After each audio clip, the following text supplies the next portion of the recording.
los compradores que han entregado su dinero a cambio de papel que muchas veces no es claro o no tiene una validez suficiente. Entonces, para eso la ley establece un sistema de seguridad, el cual prevé una registración de los inmuebles con previo plano de mensura que lo identifica y una formalización ante un escribano que redacta un documento que hace la transmisión de los inmuebles. Ahora, apenas se comienza con la negociación, y más en estos casos de los loteos que están en proceso de desarrollo, la gente se mete a comprar y lo principal ahí es hacer un chequeo bien preventivo de la situación del inmueble.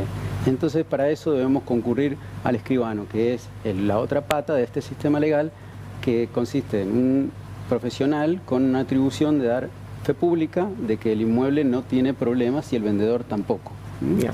Entonces, con ese sistema uno puede tener la seguridad.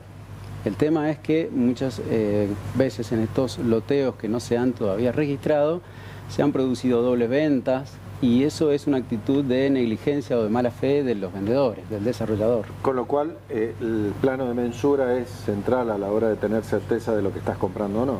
Exactamente, Guillermo. Aquí aprovecho para comentar que la Dirección de Planeamiento ha desarrollado una guía para adquirir un inmueble y eso nos pareció una muy buena medida, que diferencia de cuando un lote tiene su propia nomenclatura, del caso de que todavía no tiene su propia nomenclatura porque está dentro de un paño, digámosle, mayor extensión. Entonces, en el primer caso que tiene su nomenclatura, ya cuenta con su propio plano, que tiene sus medidas registradas y aprobadas por catastro. Ahora, para que quede claro, la venta se consuma recién cuando se inscribe en el registro de la propiedad. La venta, nuestro sistema tiene, porque los inmuebles tienen una particularidad, que uno compra el inmueble y no se lo puede llevar porque es inmueble, está ahí quieto. Entonces, ¿qué pasa? La posesión del inmueble es el primer elemento muy importante. Esto de la antigüedad viene, el sistema registral antes era un sistema de conocimiento público que uno ejercía actos sobre el inmueble. Uno se paraba en el inmueble y lo defendía. Ahora eso se registra, entonces está registrado públicamente. Y la otra pata es la pata instrumental, es decir, debemos tener un documento que sea de fe pública, en donde se certifica la validez y la identidad de las personas. Entonces, que no alcanza con un boleto de compra-venta. No, porque si uno compra sin formalidades, sin las formalidades legales, y bueno, luego puede tener problemas porque hay terceros que pueden haber adquirido antes de uno. Y la ley, uno de los principios es que primero en el tiempo, primero en el derecho. Tenemos preguntas. Tenemos mensajes. Vendí el lote y el comprador no quiere escriturarlo. Los impuestos siguen a mi nombre. ¿Cómo lo soluciono? Bueno, este es el problema de no formalizar en una compraventa de inmuebles, ¿sí? Entonces, aquí tiene que llamar a un abogado y pedir por vía judicial que le formalicen la escritura, y con esa formalización de la escritura que le otorga el juez, ir a las reparticiones y empadronarlo a su nombre, a nombre del comprador. También es muy común que una persona vende un inmueble, no se escritura y de pronto fallece el vendedor. ¿Qué pasa ahí? Bueno, en ese caso el vendedor, si el vendedor vendió antes de fallecer, por supuesto, hay que iniciar el proceso sucesorio de él, y los obligados a escriturar, a dar esa formalidad, son sus herederos. Si los herederos no están, el juez puede extender la escritura en representación del fallecido.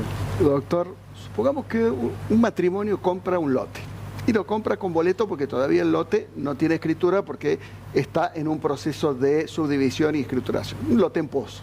Bien. Y el matrimonio se divorcia. Bien. Pasa el tiempo, se divorcia. ¿Pasan esas cosas? No, digo. Dicen me contaron que, me contaron que había pasado. Que se divorcie.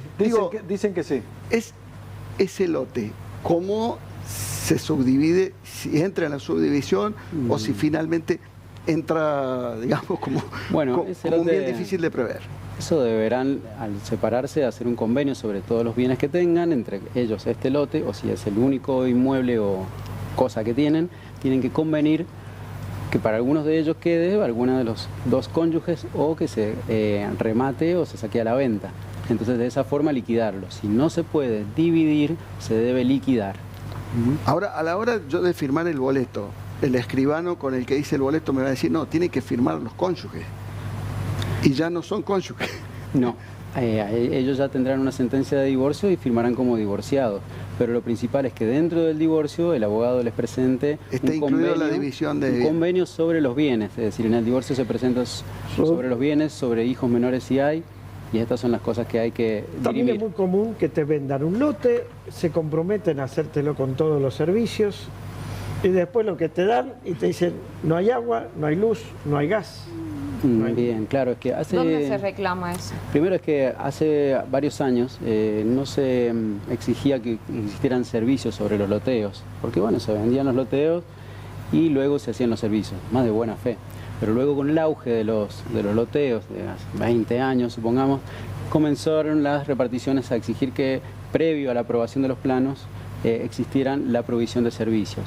Entonces, si está un caso concreto que estuviera en camino de instalación de los servicios, se debe exigir esto de que se provea el servicio antes de seguirlo pagando al lote, porque es un accesorio y un trabajo del desarrollador. Y te digo, cuando compras un departamento y luego la empresa no termina con la construcción de ese edificio. Bueno, claro, lo que hay que tener la previsión siempre es que del vendedor o el desarrollador sea una empresa que tenga su trayectoria, y ahí vamos a tener mucho menos riesgo. Ahora, si la empresa es novato o lo hacemos entre varios como una empresita, vaquita, y sí, hay más riesgo porque es más desconocimiento. También me encontré una cosa, se firma un contrato de compraventa por 60, 70 mil dólares y después le piden al escribano o a quien sea, queremos escriturarlo pero en 20 mil. ¿Eso es posible? ¿Hay un valor mínimo para la escrituración del Digamos, inmueble? existe el avalúo fiscal, que es el avalúo que le da el gobierno para el pago de impuestos y para todo el movimiento fiscal que generan los impuestos sobre los movimientos Sobre la propiedad, de la propiedad. Ahora, eso que me dice es una evasión impositiva. Es una evasión impositiva. El y escribano no está obligado a aceptar no, eso. para nada, no. Eso no, y se debe denunciar. Eso Se debe denunciar. no debe ocurrir. Bien. Ha pasado, le digo. Claro, pero en el caso que uno pidiera la restitución del dinero, Sí. te van a restituir lo que está en el eso boleto, ¿no? Justamente todos esos riesgos vienen que cuando el negocio no llega a buen puerto, ¿cómo se reclama? ¿No? Ahí se está desbaratando los derechos del comprador. Tengo un mensaje más por acá. Hola, buenas tardes, señor escribano. ¿Cómo se hace cuando compro un lote y nunca me dieron la escritura? Compra el lote y la escritura es una obligación final del vendedor, entonces debe reclamarlo judicialmente, ¿sí? Debe o concurrir al escribano y enviar una carta para dejar asentado que está reclamando la formalización de la escritura. Es una obligación y debe reclamarla. Usted aconseja que no se entregue la totalidad del dinero hasta tanto la escritura no esté susceptible de ser entregada, ¿no? Claro, en las consultas los escribanos lo que hacemos es, un poco de mi estilo, es recomendar que a más riesgo y a más largo es la forma de pago, menos se entrega al principio, porque el dinero nuestro es nuestra garantía del cumplimiento del vendedor. Entonces, la menor cantidad de dinero al principio, habiendo más riesgo. Si hay poco riesgo, se le puede aconsejar que entregue más dinero. Pero lo habitual es que se entreguen 50% del dinero al contrato y el 50% contra la escritura. La última y nos vamos al corte. Buenas tardes, yo compré un lote en Don Pedro II hace 1 año y medio. Hicimos escritura en condominio, todavía no sale. ¿Esto es normal? Bueno, la escritura en condominio es normal al principio, pero no es aconsejable, porque un condominio es como estar en un matrimonio dentro de un lote. Es decir, es una situación que al principio puede gustar y después se empieza a incomodar un poco. Entonces, ahora que necesitan subdividir, porque la gente ya necesita meter su familia, sacar su familia, llevar y disponer del lote, tener el lote en condominio a nadie le termina interesando. Y eso baja venderlo se ve muchísimo el posible. valor del inmueble después. Claro, por supuesto, vender un lote en condominio, después no tenemos muchos compradores. Rodolfo, como siempre, muchísimas Bueno, gracias. chicos, gracias a ustedes por la invitación. Señores, vamos al corte y ya venimos para el cierre. Y vamos a hablar un poquito de la selección argentina, porque juega hoy. Así que en un ratito nada más, Emma Castro con nosotros otra vez.